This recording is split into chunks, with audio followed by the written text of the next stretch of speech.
Doctor Yunus উনি তো একজন বেজন্মা শুধু না, উনি রাষ্ট্রদ্রোহী। এবং এই দেশ যদি উনি পারতেন, বাংলাদেশের যে মানচিত্র তাকে তিনি দুমড়ে মুচড়ে ফেলে দিতেন যদি ওনার সাধ্যে কুলোতো।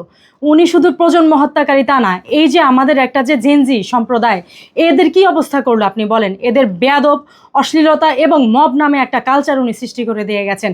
তার কাছ থেকে এর চেয়ে বেশি কিছু আপনি কি আশা করেন?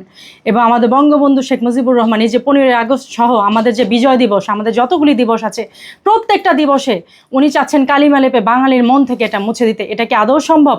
এবং ওনার সবচাইতে আরেকটা বড় হচ্ছে কারণ, সেটা হচ্ছে উনি আমেরিকার দাসত্ব করতে চান। উনি এই দেশকে আমেরিকার হচ্ছে কি স্থান বানাতে চান। উনি আমাদের প্রিজনার বানাতে চান। উনি আমাদের বর্গীয় দেশ হিসেবে বর্গীয়ভাবে পরাধীন করতে চান। যেটা 71-এ বলেন, 69-এ বলেন, 87-তে বলেন, আপনি সিপাহী বিপ্লব বলেন, এমনকি বাংলার যে নবাব, শেষ নবাব আপনার সিরাজউদ্দৌলার সময় যেটা হয়নি, উনি মসনদ ছেড়ে দিয়েছেন, তারপরে উনি ইতিহাসে উনি কখনো কোনো দেশের দাসত্ব উনি করেননি, মেনে নেননি। তো সে জায়গা থেকে উনি পর বাংলাদেশের সাথে হচ্ছে গিয়ে আমেরিকা যে চুক্তি করলো, সেই চুক্তি তো একমাত্র তখনই সম্ভব 20 কোটি মানুষের উপরে ছেড়ে দাও, যখন 20 কোটি মানুষ তাদের অস্তিত্ব, তাদের বাংলাদেশি, তাদের বাংলা মাতৃভাষা এবং তাদের আমার সোনার বাংলা, আমি তোমায় ভালোবাসি এবং বাংলাদেশের সার্বভৌমত্ব ভুলে যাবে। উনি মোট কথা এগুলি ভুলানোর জন্য বাংলাদেশের এই দিবসগুলি, প্রত্যেকটা দিবসকে উনি বলছেন যে একটা দিবসও যাতে পালন না করা হয়। উনি তো এগুলি বললে কোনো কাজে আসবে না, সেটা তো আপনারা অলরেডি দেখতে পাচ্ছেন।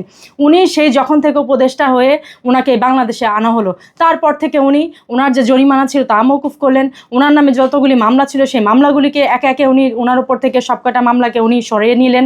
এরপরে উনি কি করলেন, পাকিস্তানের সাথে উনি সলা পরামর্শ করে এদেশে অনেক হচ্ছে অস্ত্র গোলা বারুদ উনি সংরক্ষিত করলেন। কাদের জন্য সংরক্ষিত করলেন? যদি এই দেশের মানুষ এই উপদেশটা ছাত্রীদেরই চায়, তাহলে উনি কাদের মারার জন্য এগুলি করলেন? এবং এরপরে উনি ক্লেম দিলেন শেখ হাসিনাকে, যাকে হচ্ছে সরিয়ে দেওয়া হলো আলটিমেটলি ইন্ডিয়াতে, বিশেষ রিকোয়েস্ট করে 3 বাহিনীর প্রধানের সামনে, এবং C-16 নামক একটা হচ্ছে এয়ারক্রাফট দিয়ে তাকে সরিয়ে দেওয়া হলো। তাহলে এই হত্যাগুলো কে করলো? এগুলিকে এসে জিনপুরে এসে করে গেল? সেখানে প্রধানমন্ত্রী শেখ হাসিনা, ওনার নাম কোত্থেকে এলো? এবং ইউনূস শুধু তাই করেনি, এই যে ওরা দাবি করছে যে 1400 জুলাই যোদ্ধা মারা গেছে, এই 1400 জুলাই যোদ্ধার আমাদের আইনগত এভিডেন্স কোথায়? ময়নাতদন্ত কি হয়েছে?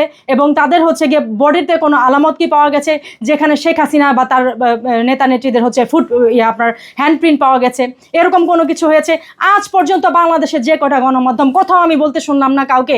সবাই শুধু বলে শেখ হাসিনা অপরাধী, শেখ হাসিনা এসে খুন করে গেছে, তার হচ্ছে গিয়ে রিমাইন্ডারে খুন হয়েছে। তাহলে কোথায় সেই ময়নাতদন্ত রিপোর্ট? কোথায় সেই হ্যান্ডপ্রিন্টগুলো? কোথায় সেই যে উনি যে আদেশ দিয়েছে সেই বক্তব্যগুলি? কোথায় একটা ফুটেজ, একটা কথা, একজন প্রমাণ, কেউ একজন দেখাক? কিন্তু ইউনূস সরকার কিছুই প্রমাণ করতে পারেনি। এরপরে সে কী করলো? মব জাস্টিসের অবতারণা করলো। উনি আমাদের বাংলাদেশি স্বজাতীয় ভাই, এক ভাই দিয়ে আরেক ভাইকে হচ্ছে গিয়ে উনি মারামারি কাটাতে লিপ্ত করলেন। উনি মব জাস্টিস নামে একটা কালচার লিপ্ত করলেন, যেখানে আজ পর্যন্ত আমাদের হচ্ছে 6000 শিশু এদেশ থেকে চলে গেছে। এদেশ থেকে কোথায় চলে গেছে সেই 6000 শিশুর আমরা জানি না এরা কোথায় চলে গেছে। আমাদের মা বোন আজ পর্যন্ত 7-8 হাজার মা বোন ধর্ষিত হয়েছে। আসিয়া থেকে শুরু হয়েছে, রামিসা পর্যন্ত এসে শেষ হয়নি। আজ পর্যন্ত আমাদের একটা বাচ্চারও কোনো খবর আমরা জানি না। আজ পর্যন্ত 8500 শিশু হামে হচ্ছে, 850 শিশু হামে হচ্ছে গিয়ে মারা গেল, তার ইয়ত্তা নাই। উনি কি করলেন? উনি ইউনিসেফকে আমাদের দেশে জলাতঙ্ক থেকে আরম্ভ করে হামের টিকা পর্যন্ত উনি নষ্ট করে দিলেন। এই প্রজন্মটাকে যে নতুন কোনো শিশু এই দেশে যেন বাড়তে না পারে।